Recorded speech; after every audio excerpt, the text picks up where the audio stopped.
new at 10, debris on the road causing hundreds of crashes each year. One person died just 3 days ago after hitting debris on I-15, and a teenage girl was impaled by a piece of steel rebar earlier this month. David Ochoa taking a closer look tonight. And David, how big of a problem is this really?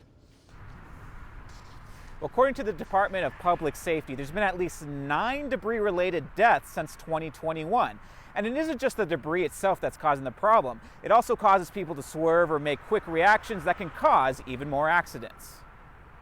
This video from Ethan White from last year shows what it looks like when a piece of debris smashes into a car on the freeway. It's a sight and feeling that Dane Jones knows too well. It can change somebody's life. Jones and his brother's car was hit by a leaf spring more than 10 years ago, and that experience has stayed with him since then. I'll still think about it every time I'm driving in that same spot on I-15. What don't people realize about when you go through something like this?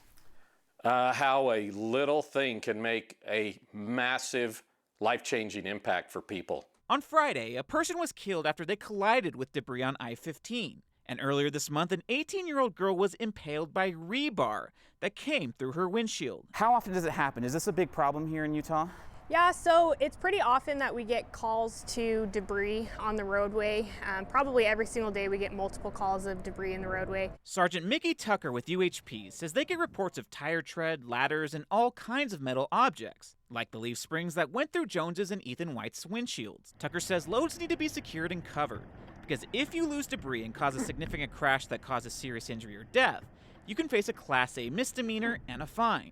She says 9 fatalities in the last 5 years shows there's clearly a problem. Definitely the penalties could be a lot stiffer on that, but right now that's kind of what we have, and hopefully that's something that legislators could look at.